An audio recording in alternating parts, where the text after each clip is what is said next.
বছরের পর বছর। আপনি একটাবার ভেবে দেখেন, আপনার ভাই খুব বিভিন্ন টর্চারের শিকার হয়েছিল, তিনি শেষ পর্যন্ত মৃত্যুবরণ করেছে।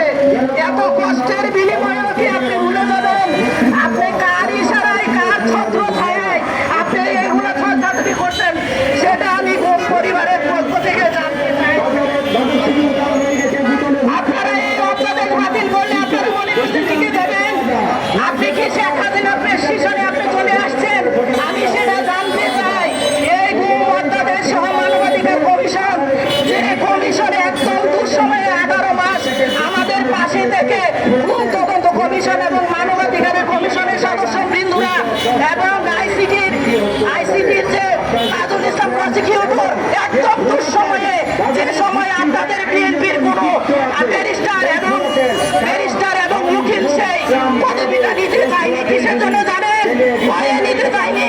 সেই দুর্গম সময়, সেই ফ্যাসিস্টের সময় ওনারা বঙ্গুর দেশে হাল ধরেছিলেন, বিচার ব্যবস্থার হাল ধরেছিলেন। আমি অনুরোধ করবো, অন্তত পক্ষে আপনারা যেভাবে সাজিয়েছেন, আপনারা 54টা জেলায় নিজেদের প্রশাসন দিয়েছেন, আপনারা আবার সেই ফ্যাসিস্ট কায়দায় চলে গিয়েছেন। আমি আপনাদেরকে হুঁশিয়ার করব, আপনারা জেনে রাখেন, আমরা তো জীবন্ত লাশের মতো বেঁচে আছি। আমরা আবার প্রয়োজনে রাস্তায় দাঁড়াবো, আবার বুকে রক্ত দিব, আবার আমি আমার সন্তানদের নিয়ে রাস্তায় নামবো। আমি আমার স্বামীর বিচার সহ অন্যান্য ভাইদের বিচার চাই। কোথায় আইনাগর?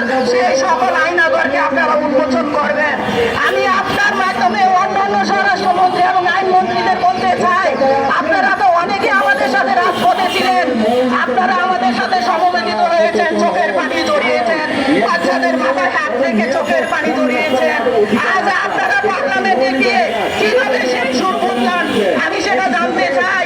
বিপিনুর আমাদের সাথে ছিল, এখন যে আইনমন্ত্রী আসাদুজ্জামান খান উনি আমাদের সাথে ছিল, জুনায়েদ সাকি আমাদের সাথে ছিল, পার্থ ভাই আমাদের সাথে ছিল, ওনারা আমাদের সাথে ছিলেন না আপনারা?